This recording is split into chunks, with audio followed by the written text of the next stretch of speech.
have comedian Natalie Cuomo today. I'm excited. Man, she's been traveling and performing all over the place.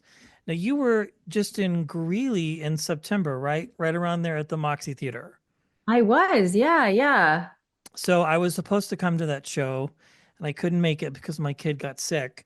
But that's just down the street from me here in Loveland. So that's where this journey began and wanting to talk to you. But thanks for hanging out today. I appreciate your time. I know you've been busy. It's the holidays, but thanks for spending a little bit of time with us today. I really appreciate it. Of course, of course. That's so cool. Yeah, Greeley was a really fun show. It was it was it was cool. It was fun to drive there and honestly, everyone had warned me about the cow manure smell, so I didn't know what to expect. And I thought it was going to be like pungent like Pennsylvania, but it was just kind of subtle and comes over you. Right. Yeah. Try coming in the dead of summer when the rainstorms hit. Now, there's a pinball arcade down below of that club, which Yes. there's a killer open mic. Well, it used to be Jared who runs all of that. They canceled it because it just life got busy. But have you been down to that theater? Did you get to go down there to the arcade at all? The only reason I ask is it's a really sick room to perform. It's really small and intimate. No, we were gonna consider playing pinball after the show, but we had to drive to Wyoming in the morning, so we just called it a night. Nice. Yeah. No, it's the smell isn't that bad. Yeah, but that is funny that that was one of the first things people warned you about, and not the crime. Uh, very cool. So you tour with your husband, who's another comic. hmm Who opens for who? I think inquiring minds want to know. So we switch off pretty much. Okay. Yeah, like we'll take turns. That's very cool. Now, it has to be awesome being with somebody who's also a comic because they understand your lifestyle, they understand the touring aspect of that. Um, that's very cool. Now, I have to ask, like, when you first met and both were doing, did you know who he was when he was doing comedy? The only reason I ask is because I've had other comedians on her who are with other comics, and I feel like there's like an unspoken language that you have because the life of a comedian can be so crazy. You can be traveling all the time, you're working on jokes all the time. It's just a different lifestyle than, like, say, somebody that works an 8 to 5 or 9 to 5. Definitely. Well, we met because we both have the same home club in the city. We both in New York City. We both work the Okay. stand. So we were both regulars there, and that's how we became friends and then eventually started dating. So I guess, yeah, that's kind of how our relationship progressed. That's very cool. There's a lot of other comedians that perform at that club too. hmm Nick Callis is one. I don't know if you know who he is, but Oh, yeah. yeah, he's a former guest too. Very cool. So are you ready for the holidays? Like Christmas is around the corner, however you celebrate. I know you've been touring a lot. You were just at Cobb's, which is another great room. You were Yeah. at the Lobo, in Albuquerque. So you've been around, you've been touring a lot for sure. Yes, it's been a lot of traveling.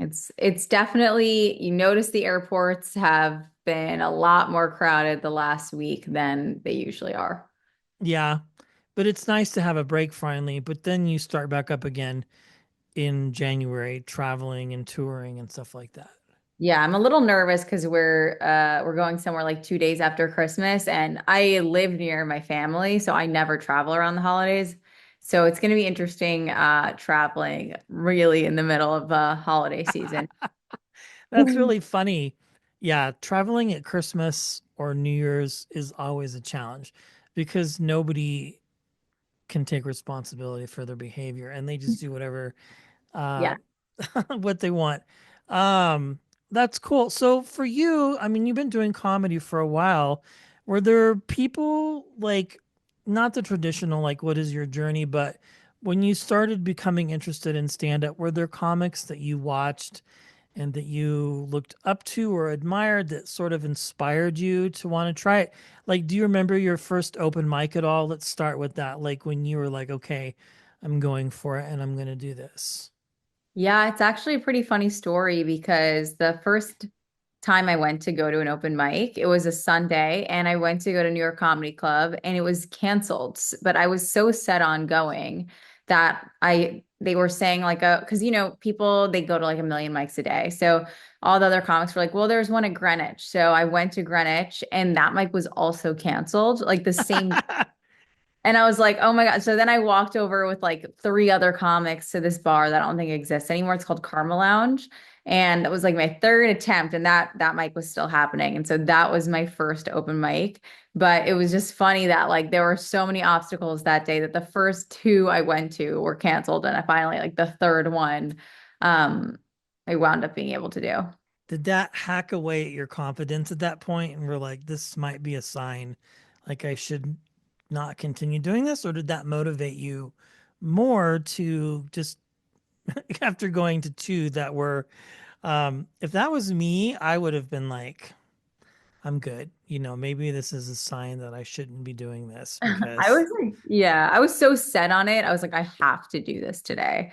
And I think if anything, it was a cool experience to get to know other comedians because there's kind of like a camaraderie, like walking over to the other mic with the people that were bummed that it was canceled. So I felt like if anything, I don't know, it was just a funny first way to get into comedy. yeah, so what you were just dead set on doing it, like what were you doing before that made the switch flip and go, okay, I really want to try this because, I've been doing it now for like 9 to 10 months, and there's a lot of delusion that goes into doing stand up. Like you have your first mic. Did you crush the first time? Were you like, okay, I had got enough positive response from this that I want to keep going and keep doing it. I think people find it interesting because comedy is so different than like any other thing, as I said, that you could think about doing in your life as a career, especially. Honestly, I no, I talked way too fast. It didn't go well, but I think the thing about comedians that makes us different than other people is that when it doesn't go well, we want to do it again. Yeah. And so it was like I was speaking so fast and went so quickly, but I was just like, I need to do it again. And I just went to an open mic every single day after that. Yeah, you have to do that, right? Because that's how you build the skill set and the confidence level. Um, And that's a thing too. Like you could do it the first time and it could go horribly.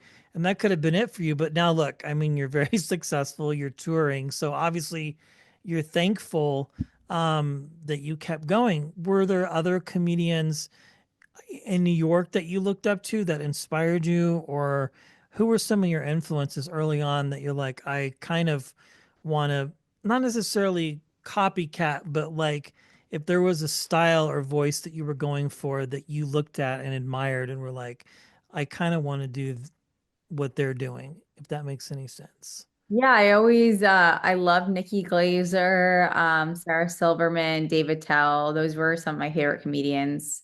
Amy Schumer. There's an album with like Amy Schumer, Nikki, Marina, and Rachel. And I feel like that album I loved. I loved Hannibal Buress's album, Gary Mm. Gulman, and I would just listen to comedy albums, and they just made me laugh and made me happy.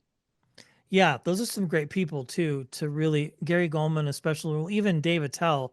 Like I feel like as much as he's been around and part of it, that's not a name that you hear a lot of, but he's really funny too. So you start out, you're doing your open mics, you're doing this journey. Um, when was that first moment? I don't know if it ever happens. I guess it's different for everybody, where you felt confident in what you were doing and you knew that you had an aptitude to do it. Like, because it can just be so up and down so frequently and so often. I think that the way that stand up, you have to continue to pick yourself up after every set. You kind of gain a confidence that you didn't realize that you're going to. Like learning how to bomb and learn from it and then be funnier the next time. it kind of gave me a strength that I wasn't expecting. And I'm not sure if I can pinpoint exactly when I began to feel confident in stand up, but it's like when you start feeling like certain jokes are reliable or I think I mean, when you just start having fun on stage and building community, when you feel like there are jokes that you really love. And it just, honestly, I was thinking about it recently, and like the fact that I went to so many open mics, I mean, it's like you have to truly love it. It's more about like loving it than feeling like you're good at it. It's more like I love doing this and I want to do this all of the time. It's hard for you to think about doing anything else if you had to. Were there other things that you were good at before doing comedy that if you had to do again that you could, or you're like, there's no plan B for me? I was working at a coffee shop and I was like very set on that kind of path. I was like very into specialty coffee and I kind of like saw myself, going into like sales, and I really cared about like being bougie about coffee. That's fun. Are you still bougie about coffee No, even no, now? no. I'm not bougie about coffee anymore, but it was kind of like I really want to be an actor. I went to acting like conservatory Oh and kind of yeah. gave up on it and just kind of like went into coffee. And then I went to like a movie premiere and I met all these actors that were like my age and I was like introducing myself to everyone as like, yeah, I'm Natalie, I work in coffee. And then I'm like, what am I doing? And that's when I went to an open mic and I felt like I loved stand up because kind of had way more autonomy than you have with acting. You can create your own, you can really create your own opportunities and you can write your own scripts and you can say what you want to say. And that's why I really loved it.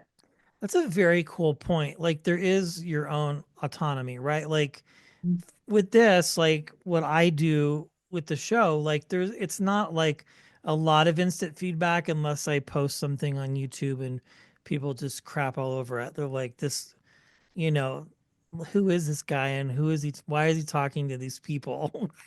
I posted an interview yesterday from Dexter, and somebody's like, who is this guy and why is he talking to these people? Like, I've never heard of this idiot. That was their exact words. And yeah, I was like, go back to your mom's basement. We'll talk later. But the thing about comedy is like, there's instant feedback for you, right? Every time you go up. Um, so for you, when you're performing and you're going from place to place to place, do you like is it the same set every night? Are you doing things differently?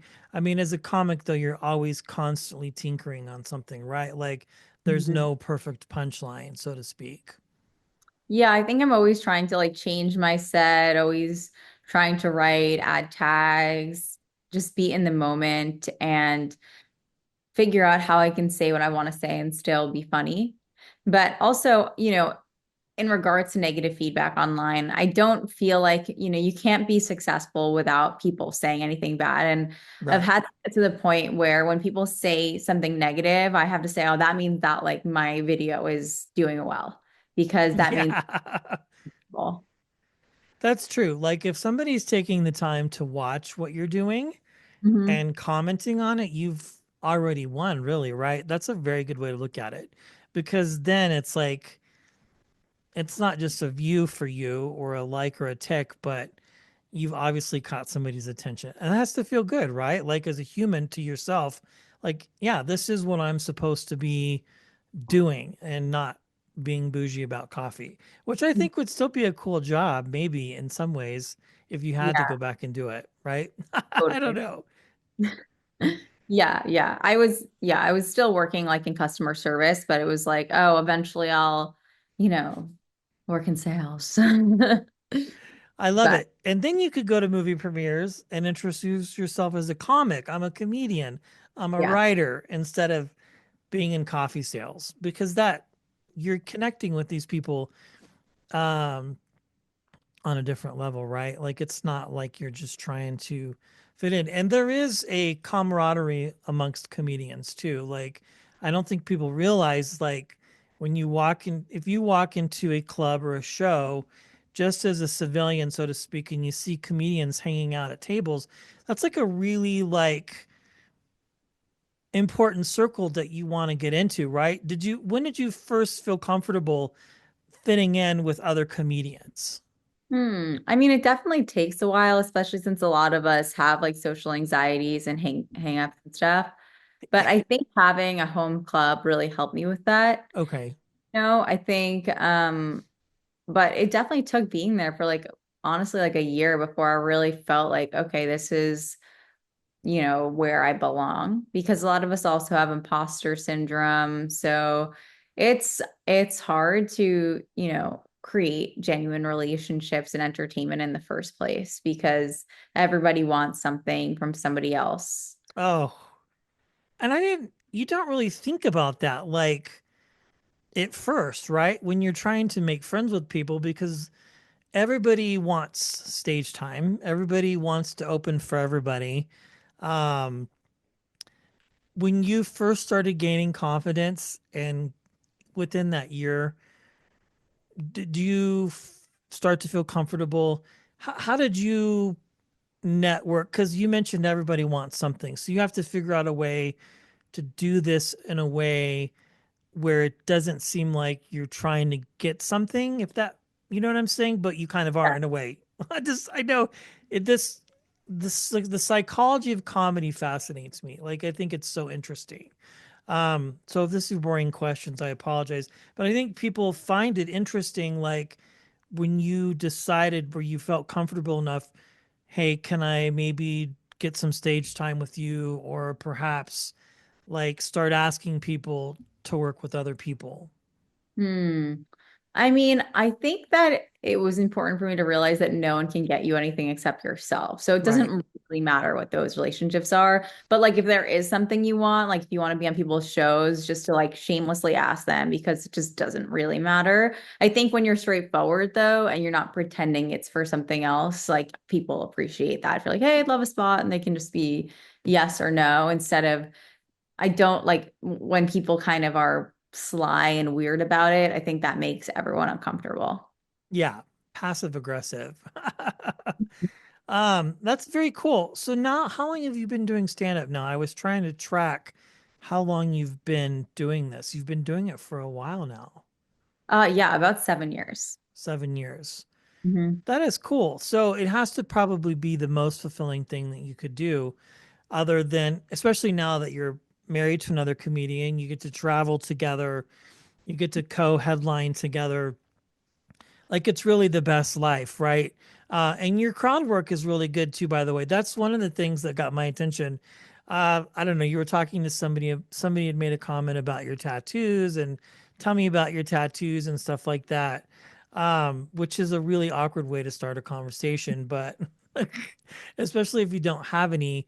Is crowd work something that's important to you, Natalie? Like in your persona that you create on stage? Uh, yeah. It's weird. I feel like crowd work really grounds me in being present. Like I think I've gotten in my head about crowd work. I used to do more, then I stopped doing as much, and then I did more. But I think all in all, crowd work like grounds me in being present. So like if I can mix up some crowd work within my jokes, it helps me be in the moment and make sure that I don't get on autopilot with my material because I'm trying to deliver like, 40 minutes of written material, I need to weave in things that are making me feel like this is the first time that I've said it.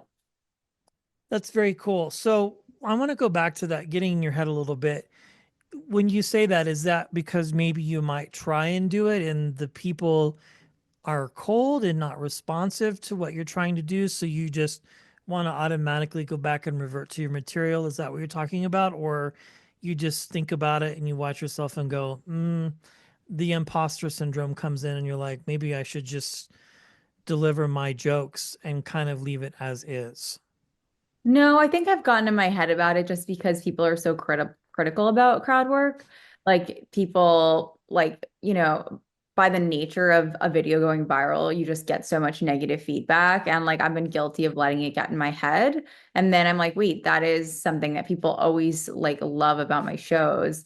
and they're always like want me to do crowd work. But since those are the videos that people see the most, they're also the ones I get the most negative feedback on. So it's just been like a personal journey of understanding how to have thick skin and not um take that inside, because I know that crowd work is one of my strengths. And it just, when I first started posting it, I didn't know how to separate negative feedback from something that, wasn't real. I didn't know how to be like, oh, this isn't real and this isn't something that I need to take into consideration. These are just like voices of people that don't matter and aren't actually coming to see my shows. Yeah, well, a lot of times it's just because maybe you don't want to burn through material. Like if somebody, but do people come to your shows expecting to interact with you? Like it becomes a problem where people are shouting stuff out at you just to get you to respond and then have their moment on film. If you're at a club taping, I don't think people are like shouting out at me, but I think that I am good at crowd work. you And I are think good at it, I will say. that is like that is still stand up, and people have this misconception that like that's this new thing. People have been doing stand up, I mean, doing crowd work for like since the 90s, the 80s. I was just watching like Sarah Silverman when she was like super, super young and at Evening at the Improv, and she was doing crowd work. Like it's just that it's this idea that it's new and that it's like Matt Rife created it, and it's not. There we go. And so it's like I feel like people will post like at Natalie, I'm in the front row, like I hope she talks to me, like I want to see her crowd work, and like I just feel like it is something that people want because they enjoy watching it, and not like they need to be like I need to be talked to, but like they want to see it, they think it's fun to watch. And I think that, like anything, it's hard not to get a negative voice in your head. Like I was watching this interview with the guy from Counting Crows, and he said that like right after he put out this first song that was super viral, it was like his best performance, but he got so much negative feedback that he felt like he was never that free on stage ever again because he really like internalized that negative feedback. And I think that is just like this very fine line we have to cross as performers with how much we take in from what we receive from outside, because like he never really put out a hit that was that big ever again, and it was because of the way he internalized all this feedback. So I just think it's so important that like we don't let that interfere with what our path is and what we love to do on stage and what our true talents are. Yeah, that's very funny.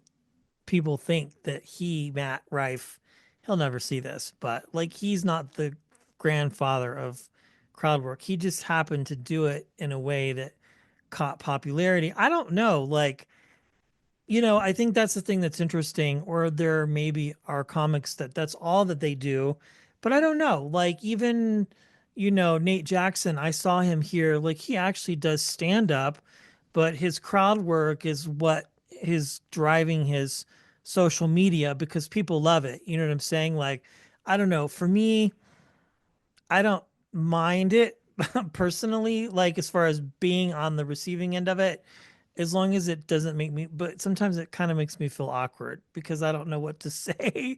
Um, Right. especially, do you know what I'm saying? I'm sorry, I didn't mean to interrupt you. No. I mean, I don't think Matt Rife thinks that he invented it. I think No. it's just like this weird misconception. But at the same time, like I do have material that I wrote and that I want to share. And so I think just like it's this learning how to share this balance of, I crafted my set, I want to share my set, and I also want to do crowd work. So it's like it's also accepting that like hey, every show I'm not going to do every single one of my jokes, because sometimes I feel attached to telling every single one of my jokes every show. Like I want everyone to hear all of them. I feel so proud of them, but it's okay to let go of that and to be more present and to be like, it didn't work, it didn't make sense to bring that joke into this show, and that's okay. It's being comfortable in the silence, right? Like the awkward silence, even, and letting the tension build. Yeah, I went to see a friend do a show, and I hate this, but like you have to order drinks from your phone because there's a QR code on the table and it Yeah. makes it very uncomfortable The comedy for it here is that way. And, but anyway, my point was I was supporting him. Another comic is up there hosting and he sees me on my phone and I laugh at a joke just randomly. And he's like, "You've been on your phone for the last 20 minutes, but you laugh at the sexting joke." He didn't know I was a stand up or starting it, so he would have had no idea. He and I laugh about it now because I actually got up and moved because I was like, I don't. And my buddy was giving me shit about it, who was performing that night. He's like, "Did you just get up and move from that table?" I go, "Yeah, because he lit me up because I was on my cell phone." And we joked about it afterwards. And he's like, "I was just messing with you." I'm like, "I know, but it's Well, still yeah. A lot of clubs, I like if a club makes them order on the phone, they will say, like, hey, just so you know, if you see people on their phones, they're ordering drinks. And if right." they don't do that, that's very irresponsible of the club because otherwise, of course, the comic is going to get in their head. And if a club is not telling them that, then that's like a big problem. Yeah. If you don't know that, then it makes it very weird because you're sitting there trying to gain control of a room. Uh, but again, it just all part of that experience. Very Mhm. funny stuff. So you had a special that came out. Are you working on anything new? Are you going to film and tape again? Are you out touring new jokes? What's the plan? Not to Yeah, put you on the spot. I'm working on I'm working on something new. I'm hoping to tape a new special in 2025. And I'm touring new jokes. It's weird because I taped that special in 2022 and I just feel like my cadence even is really different from when I taped it, but I'm still super proud of it and I'm happy that I put it out there and I'm really excited to share what I've been working on recently. Yeah. Well, I hope you have a nice holiday break. I know you're going to be going out again. Um, is, as a sidebar, are you guys constantly running jokes past each other? I asked Caitlin Polifo that. She's like, "Hell no." She's like, "If I did that, I would walk into the ocean." If Why? because she just like I don't know. I have my experience is very limited, but what I gather from talking to other people who date other comics or together, it's because you have different sensibilities, like one could perhaps maybe be critical of the other, or it's just like there's just this understanding like if your styles are two different styles, I don't know. Do you guys work on stuff together or writing partners, or are you just kind of like this is your you do a little bit? Well, we always like will run a new premise past each other. That's cool. Every time we think of a new premise, we'll tell the other person. But there are multiple times where I've been like, I have an idea for this premise, and Dan will be like, that doesn't work. But I'll feel very attached to it and I'll do it anyway. There we go. It'll work and it'll stay in my act. And I think that's, the important distinction that like you can't take your partner's opinion as like the end all be all. Like sometimes like I'll tell him something and he'll be like, yeah, that's great. And you can add this. That'd be a cool idea. Sometimes I'll tell him something and he'll be like, that's horrible. You can't possibly do that on stage. And like, sometimes he's right, sometimes he's wrong. But I think like it's really like I think everyone has a person that they bounce their ideas off in stand up. And I'm just lucky that that's the person that I'm married to. Or they wind up in your act, depending on how things go. Do you Right. remember your first joke that you told at all? It's been a while. Like at like an open mic or Yeah, at something. open mic. Do you remember it all? You don't have to tell it if you Uh, don't. yeah, I mean, it wasn't really, I feel like I remember the premise. It was really like bad. It was like how, there should be like an app like Uber, like telling guys how to make a woman come or something. Like it was really bad. But yeah. That's funny. I mean, I don't know. You've been doing it for 7 years. I've been doing it for 9 months. So who am I? But that is funny though. But that's where it all starts, right? And now you're touring the country and playing in clubs and theaters. So very cool. Thank you so much. Again, happy holidays. Um, that's funny. I'm gonna be laughing about that for a minute. You're probably like, that's terrible. Well, thanks so much for having me. I appreciate it. It was really fun talking to Yeah, you. absolutely. Thank you very, very much, and happy holidays to you.